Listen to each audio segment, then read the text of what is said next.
tried before the high priest and the Sanhedrin. He went through a rough time on that one, step 2.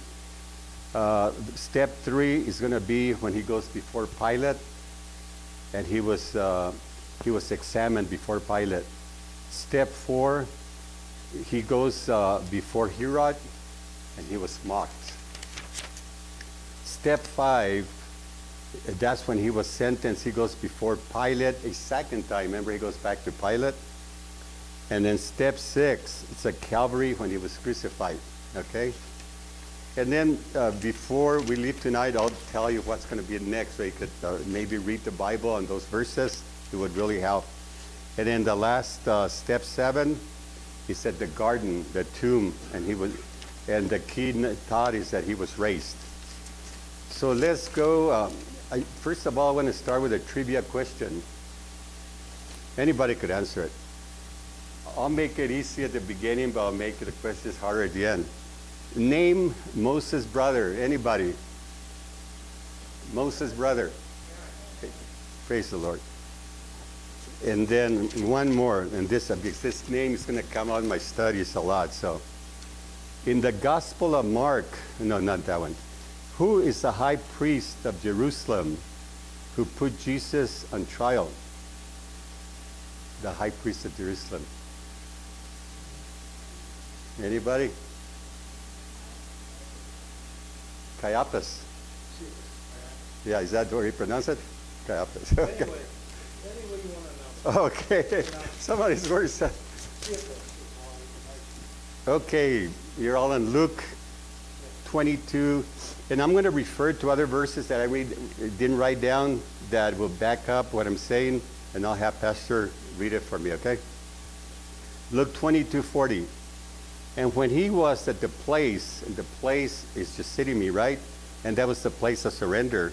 He said unto them, pray. He was telling his disciples, pray that you enter not into temptation. And that was the temptation of subverting the will of God. See, he had already warned them. He warned them, and especially Peter, and told them that there was going to be an incurious, that means a very horrendous trial was imminent, that he was going to go through a trial. And if you have any questions, stop me, or Pastor, if you have any. Verse 41, and he was withdrawn from them about a stone cast away. In other words, he went a little ways off, and he kneeled down and prayed. See, brothers, his prayer, it was exceptionally, let me see, his prayer life was exceptional. Jesus' prayer life was exceptional. And that's how our prayer life should be. It should be exceptional. Verse 42, saying, Father, if you be willing, remove this cup from me. Nevertheless, not my will, but thy be done. See, this is a price of surrender. He was surrendering himself. This cup, can anybody answer what do you mean by this cup? To me, it was the cup of divine wrath, right, Pastor? That's what it was. It's a cup of divine wrath. And then, not my will. And if I make an error or something, if you don't agree with me, let me know, and then we'll search it, because I'm learning like anybody else, okay? We all learn, and every day. I learn from you guys. I learn. So I'm not perfect, but, so help me here if you need to. Not my will. This is what I wrote. I do a lot of stuff. I do on that. Pastor gave me a book. It's called the MacArthur, what do you call it? Bible commentary. Yeah, commentary, and I get a lot from that. I get a lot from the internet. I get a lot of from different places. So not all of them are correct, but we got to be careful on that too. Not my will. This is what I found. This does not imply, brothers, that there was any conflict between the will of the Father and the will of the Son, right? He willingly took it because it was the will of the Father. In this prayer, he was consciously, deliberately, and voluntarily subjugating all his human desires to the Father's perfect will. You want to make a comment on that? Because that's very important. Yeah, and I think it's important that Jesus tells us that, actually Paul told us that we walk in the Spirit, we walk Right. in the flesh. Jesus was that person.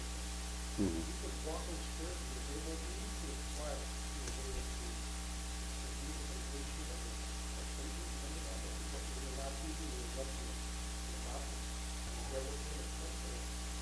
And the devil kind of spoke God's word, but he always misquotes the thing. And so Jesus started to do his thing. And so he met the devil in his life with God. And with that, he inspired that darkness. So this fight can't be overcome. You walk in the Spirit. But we try to do everything in the flesh. It's too difficult. You can't do it in your flesh. It's all wrong. The devil runs when you try desperately to do things in your flesh. The things that you can only accomplish. So Jesus, you know, actually this is a great story.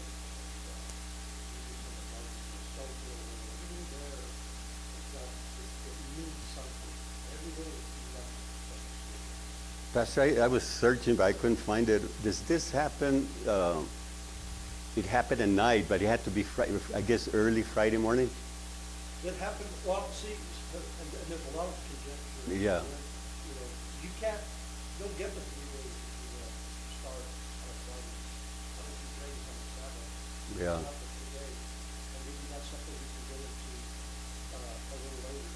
But it does happen at night because the word tells us that the soldiers were coming with the sea, the torches and the guards, and all that was going on was Peter betrayed Jesus and that night and stand by his side. So this was all part of that.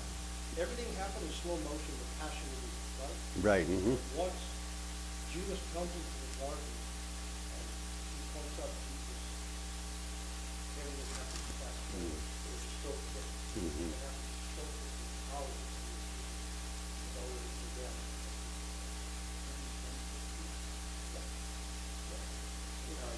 That's how they're identified. Y'all be mentioned about that too. Verse 43, and there appeared an angel unto him from heaven, strengthening him. So Jesus went through a lot, brothers and sisters, that he needed an angel to strengthen Jesus. Just imagine, he went through a lot. And you see people rejecting Christ, and how can what he has done for us, he did all this because of the love that he has for you and I. He has so much love. And how can anybody in their right mind reject Christ? I don't understand. It makes, I don't know, sometimes makes me feel like crying. It's just for what he went through because of the love that he has for each one of you. This was the, when the angel came, I found out this was a piece of surrender. As a human being, he suffered now as possibly no other person ever suffered in the face of this earth. He suffered more than anybody has ever suffered. Verse 44, and being in agony, he was in agony, brothers and sisters. He was in agony. And being in agony, he prayed more earnestly. And his sweat was that it were great drops of blood falling down the ground. Just imagine, his sweat was like blood. It's just, you know, it's, yeah.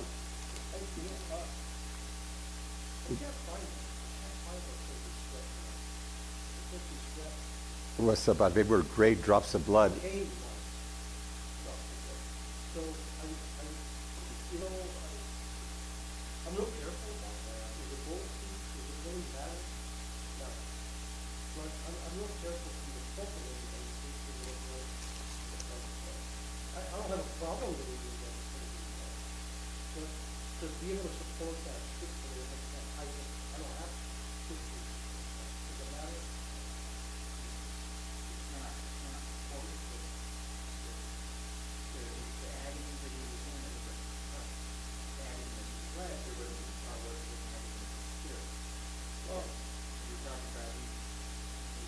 Well, the Bible says that was as it were. It doesn't say that it was blood. As it were great drops of blood falling from to the ground.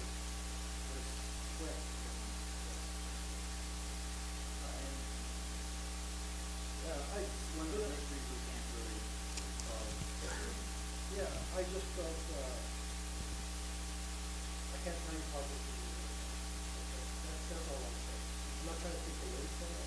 I just simply, it's not there, so if somebody were to put me up against the wall and say, how do you know that? How do I know that? So I don't, but I have no problem with it.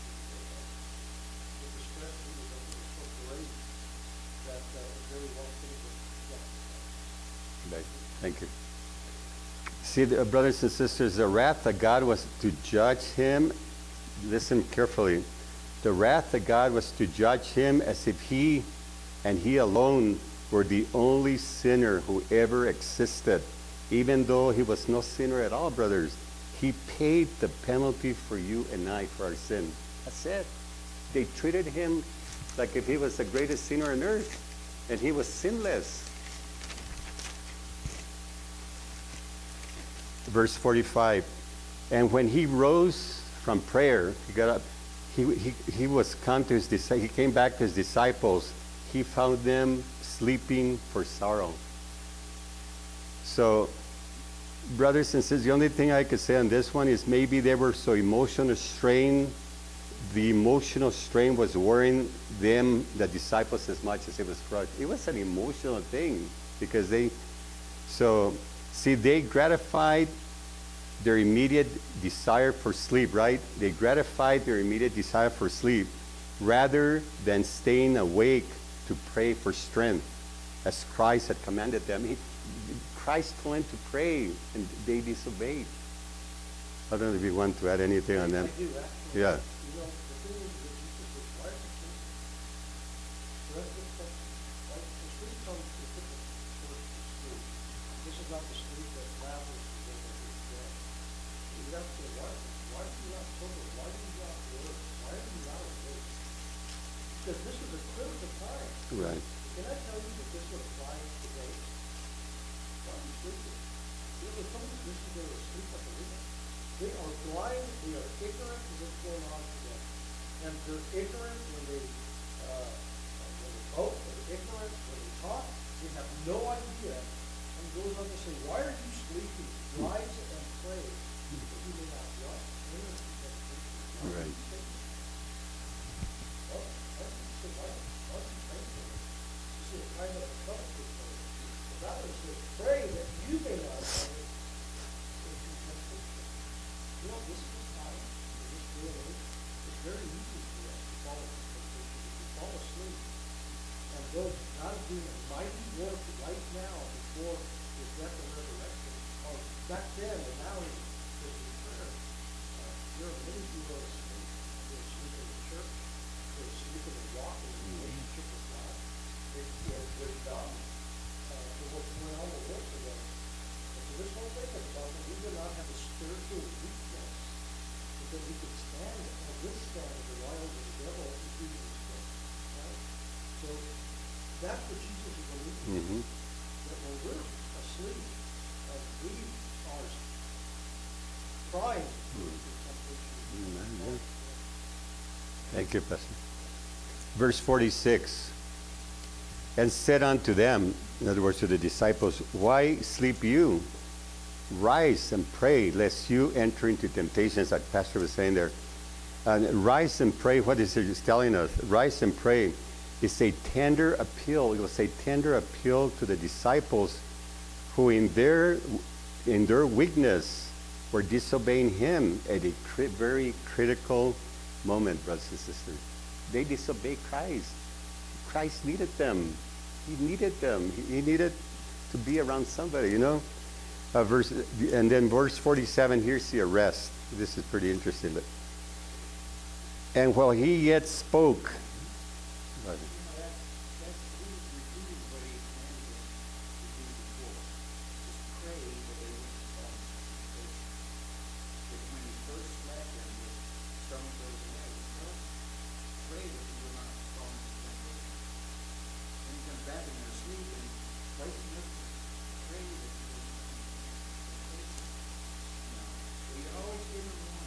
Yeah.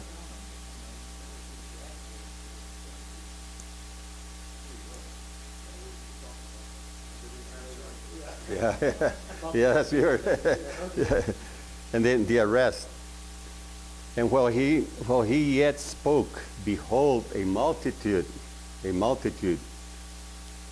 And he who was called Judah, one of the 12, went before them and drew near unto Jesus to kiss him. Okay? A multitude, this is what I found out. A multitude, these were actually heavily, brothers and sisters, they were heavily armed representatives of the Sanhedrin, and accompanied by a Roman cohort with lanterns, torches, weapons. A cohort is actually a military unit, a Roman military unit for one person. Pastor, could you read Matthew 26:47? Yeah. So it says, and while he was still speaking, behold, Judas, one of the 12 came up, accompanied by great multitude, with swords and clubs, and the chief priests and elders of the people. Just 47 there? Yeah. And then on Mark 14:43. What is?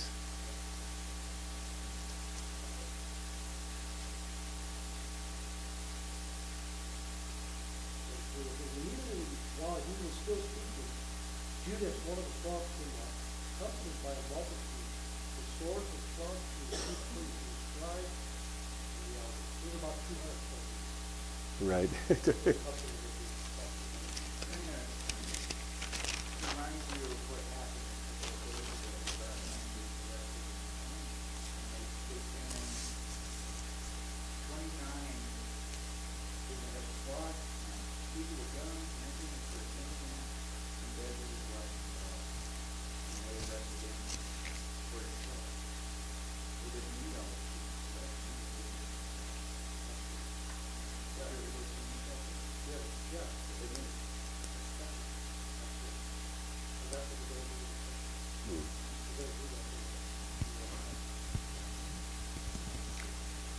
I'm going to share a little bit about what he meant with that kiss. See, a kiss is at that time was a typical greeting, right? But this was a pre-arranged signal by which Judah would identify Christ to the soldiers. And Pastor, I hate to put you there, but Matthew 26:48.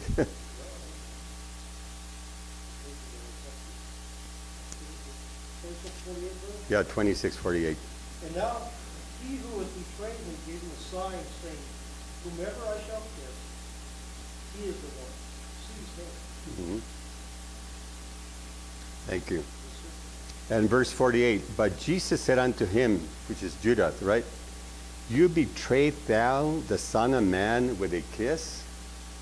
You know, brothers and sisters, this was the most infamous kiss in history. That's it. It was infamous. I mean, I don't know what else to say. I'll call it infamous. But verse 49, when they which were about him saw, and they're talking about the disciples again, when they, the disciples which were about him, saw what would follow, they said unto him, Lord, shall we smite with the sword? In other words, get our swords out and start fighting, in other words. Brothers and sisters, this presents the very opposite of what Jesus wanted them to do. He didn't come to fight. See, everybody thought that Jesus was going to be like a warrior and that he was going to destroy the Roman Empire, right? That's what they thought. He didn't want them to fight. And verse 50, and one of them smote the servant, one of the apostles smote the servant. Smote is like a yeah, but yeah. And it says, and smote the servant of the high priest and cut off his right ear. Evidently, Peter was trying to kill him. Would you say? Why would you just cut off the ear? He could have tried to kill him. Well, and before that, they saw the group coming and they asked Jesus, do you want us to assemble and fight? Mm-hmm. And Jesus said no. And so the servant, in fact, John actually is the one that gives his name, Melchizedek. Mm-hmm. The chapter where it talks about it. Peter was cut off the river. But see, even the enemy got right in. He knows everything. You know, it doesn't say whether he put the same mirror on it or gave him a new one. I think he might give him a new one. Better than ever. I think this is fair. It shows that Peter was no warrior. He was trying to get him in the head probably in the head. That maybe the night Luke. Yeah, or whatever, you know, and Peter certainly wasn't controlled in how he was striking out. Probably out there. Absolutely. Yeah. Revelation of light. Well, fight or flight. Verse 51, and Jesus answered and said, suffer you thus far. He was telling the one that had the ear cut off. And he touched his ear and healed him. Just imagine, Jesus went out there and just touched the guy's ear, and his ear was healed. You know, and it brings a point here. This is remarkable, brothers, because it was also remarkable that such a dramatic miracle had no effect whatsoever on the hearts of those men. He didn't do nothing. They sound like it was no big deal. It's a miracle. I mean, you know, I'm not the judge, but of all those people are there, it seems like somebody would say, you know, I believe this Jesus. Look at the miracle. I don't know. The Bible doesn't say that nobody made any, Pastor. There's nothing in the Bible that said that anybody accepted Jesus right there or anything, right? Because after he... So it wouldn't have done them anything until after. Mm-hmm. And they would have accepted what he did on the cross. Mm-hmm. So the first Christian actually was the man who sleep on the cross, right? Right. He entered the heaven. Right. To be after another thing to be Elizabeth Morgan. Mm-hmm. Because Jesus told us twice, he comes to seek you twice. Why? They wouldn't be tempted. What's the first thing Peter does when he wakes up? Tempted to fight. What happens to you? Yeah, you start fighting. I mean, you instead of trying to get to the enemy, find out what's going on, see what you should be doing, you react rather than respond. You react when you don't have a plan. You respond when you do. So that's what Peter was doing. He was just reacting. He just woke up. Mm-hmm. That's the first thing he did. Temptation. Healed it. You know what? I was thinking, if Jesus would come right now today and start healing a bunch of people, there would still be a lot of people that would reject him right now. Oh, yeah. You know, it's amazing. If you open the church, I don't think people would come. Yeah, it's amazing. It's I'm serious. A lot of people tell me. Right? mhm. That's what you know. Brothers and sisters, it's just Jesus. I just gotta emphasize that Jesus loves you. Jesus loves every single person in this world, and all we have to do is accept Jesus and accept Him with all our heart, soul, and mind, and have that daily walk with the Lord. And He doesn't want nobody, none of us to perish. Nobody. And it's so simple, just to accept Jesus Christ and obey His commandments, obey what He tells us. Why do people reject Him? I don't know.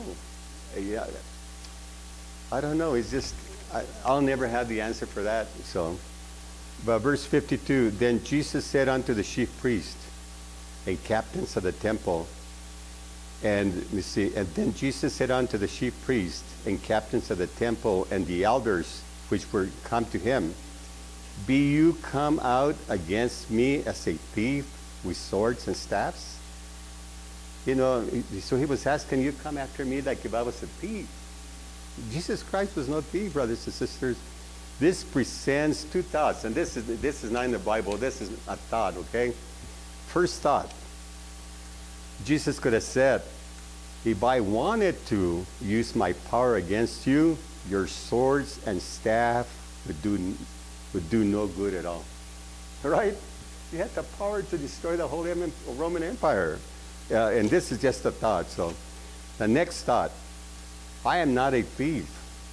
That should be obvious. So why do you treat me as one? So just get that. That's just my thought. Verse 23, 53. When I was daily with you, this is what Jesus is telling them. When I was daily with you in the temple, you stretched forth no hands against me. But this is your hour and the power of darkness. See, this is your hour. This is what I found. This is your hour. Nighttime is the hour of darkness, right? They had not the courage to confront him in the presence of the crowds in the temple, right? So where he had openly taught each day, so they didn't have the courage to confront him in the daylight in the temple. And then the energy by which they were doing this thing, brothers and sisters, was the energy of the power of darkness. And who is the power of darkness? Satan. You want to add anything to that? That's the thing that's important. Don't you think Satan is the power of darkness?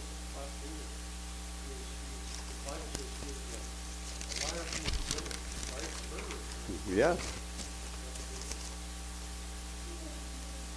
I might be able to, oh, you still have time.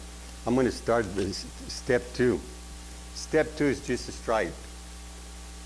So let's go to Matthew 26, brothers and sisters, verse 57. So I'm going to be 57 and 68.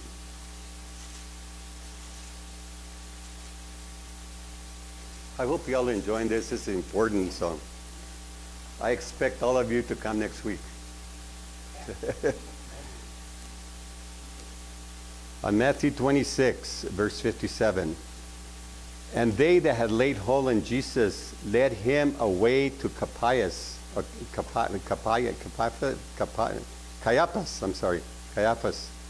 the high priest, where the scribes and the elders were assembled.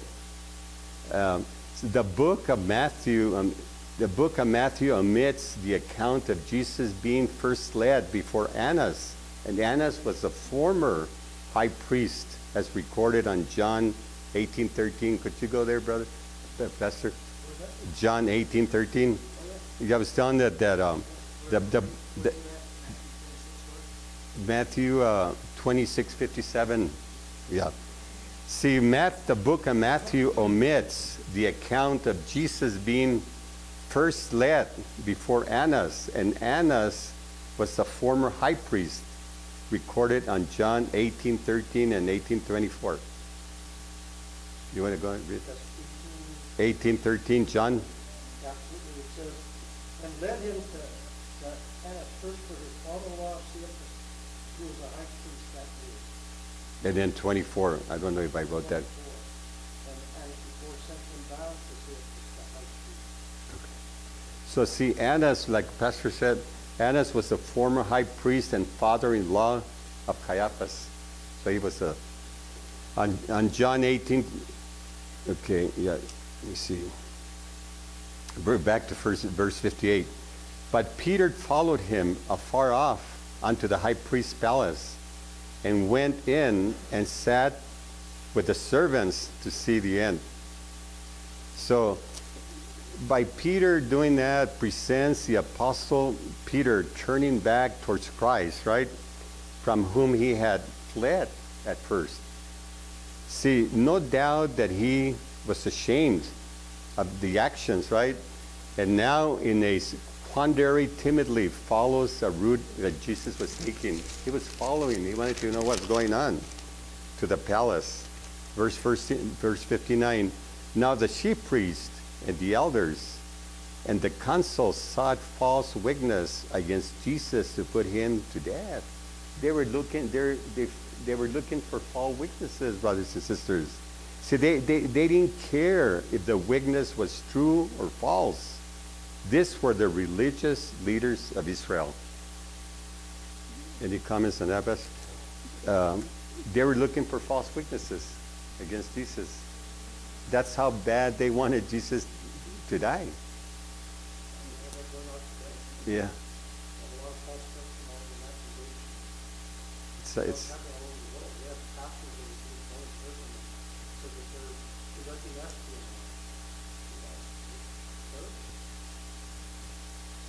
See, the men who are trying him are the men who are trying him, the same ones who were conspired against him. Pastor, could you read John 11:47 and 50? He's talking about the men who were trying him are the same ones who have conspired against him, and we'll find that on John 11 verses 47 and 50. Therefore the chief priests and the Pharisees convened a council and were saying, what are we doing? For this man is performing many signs. In verse 50 it says, nor do you take into account that it is expedient for thee that one man should die for the people, and that the whole nation should not perish. Yeah. Thank you. Yes.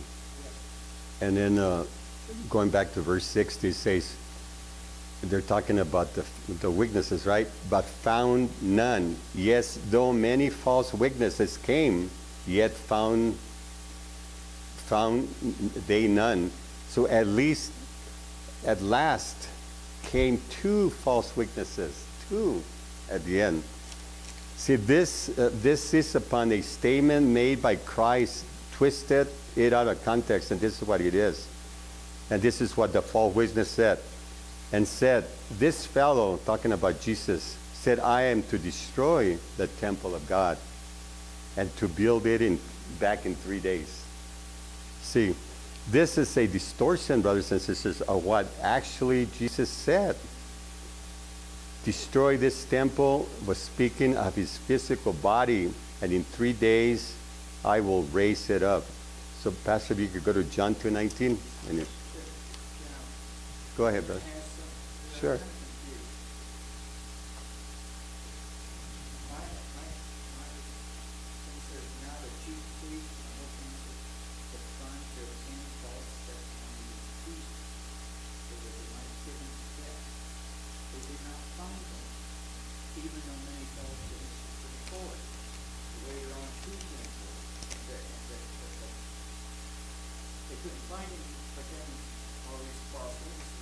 But then two came forward. They couldn't find anybody to bear witness to something.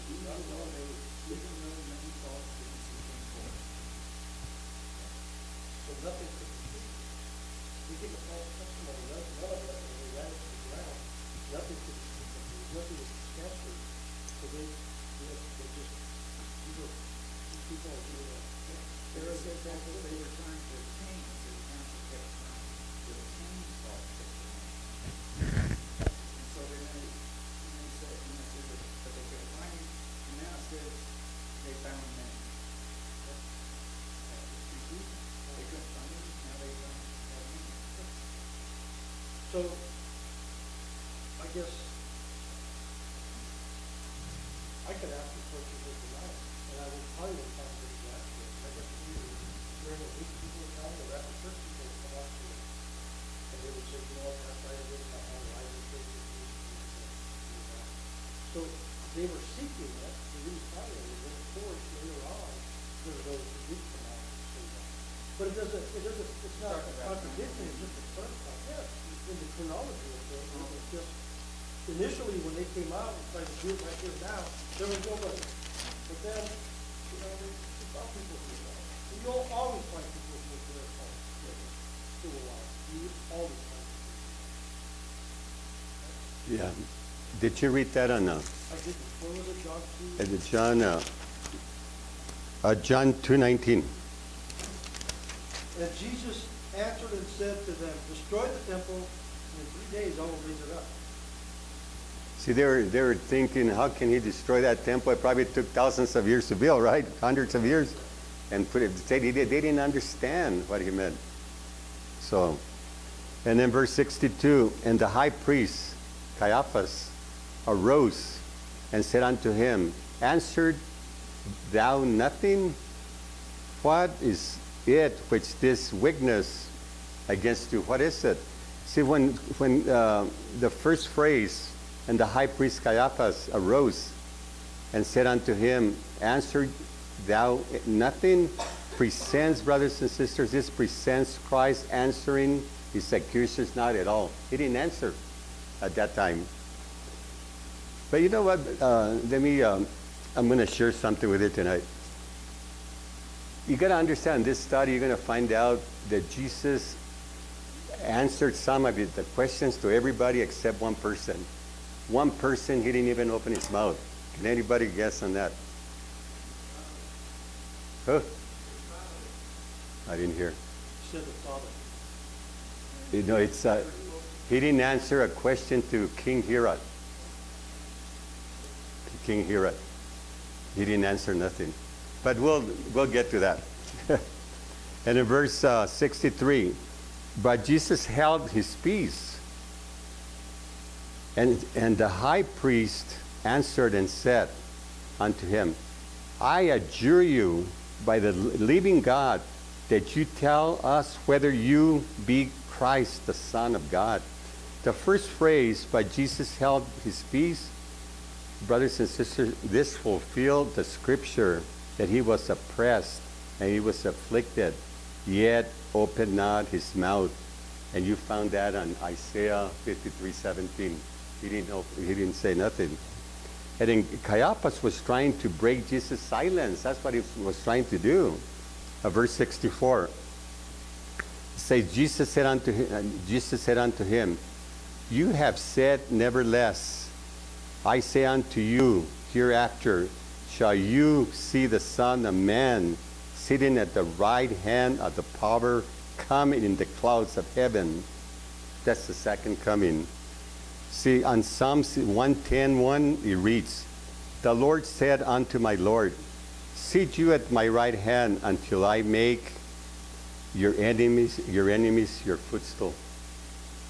See, it will be fulfilled this will be fulfilled in the second coming, right, Pastor? Yes. That's where it's going to be fulfilled.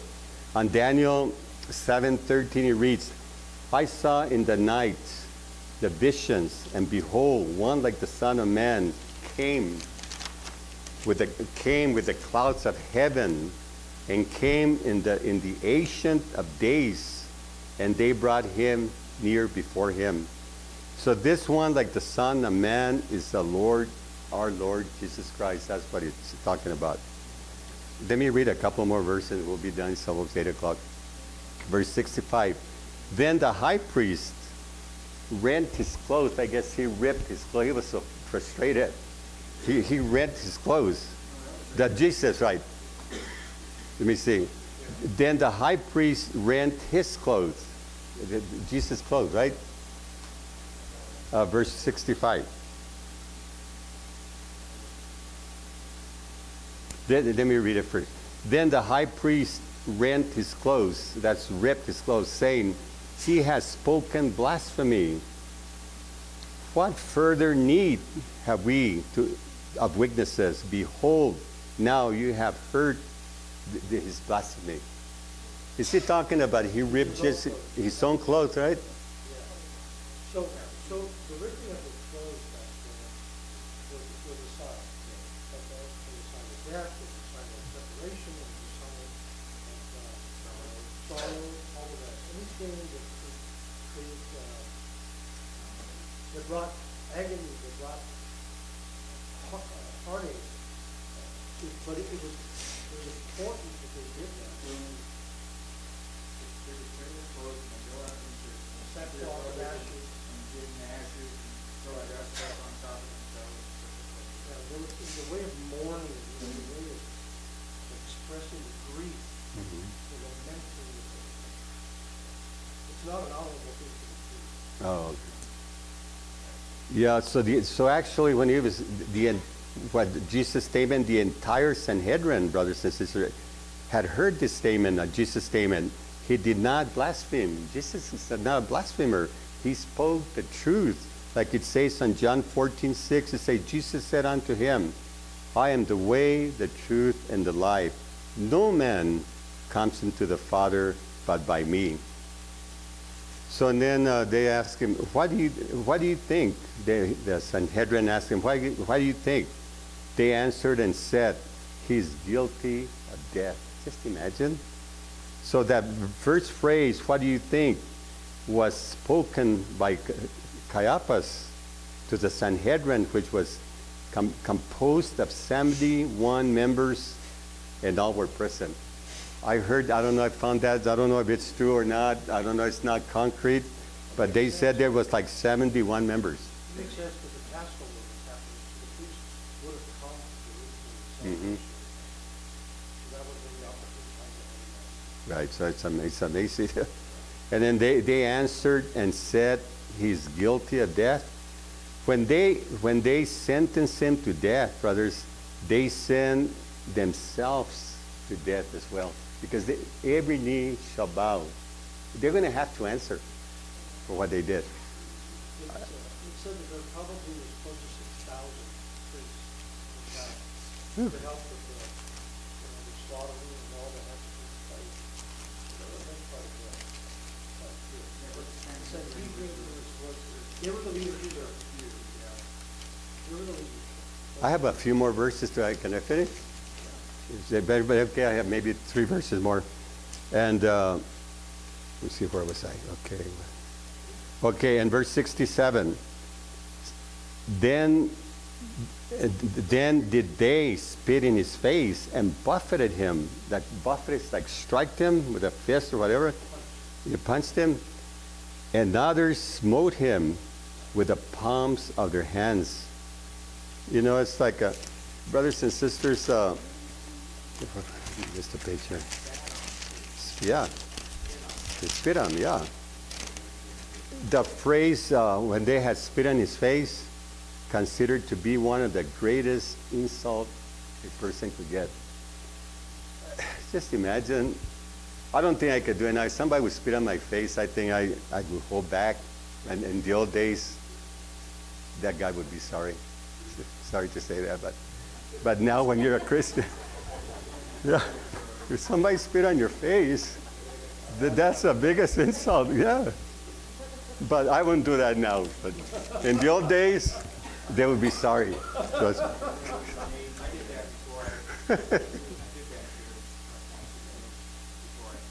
You mean you spit on Pastor's face? I better get away from you here. I'm not a pastor, but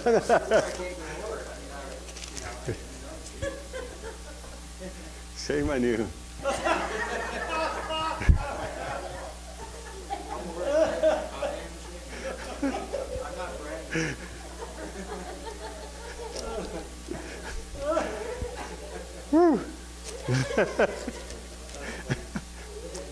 And in verse 68, I'll learn them with one more phrase here. Verse 68 says, saying, prophecy unto us. They wanted Jesus to do a miracle. Thou Christ, saying, prophecy unto us, thou Christ, who is he who smote you? They wanted to know who hit him. Because look at what happened here. On John, he was blindfolded. On Luke, see, Luke and Mark said they blindfolded him. So when he got hit, they wanted for him to say who hit you. And this is what Luke 22:64 says. And when they had blindfolded him, they struck him on the face and asked him, saying, prophecy, who is it who smote you?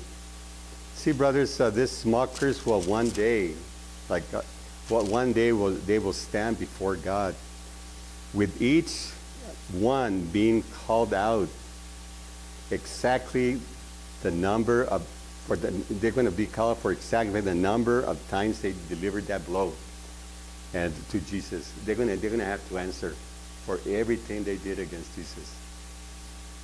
You know, that's scary.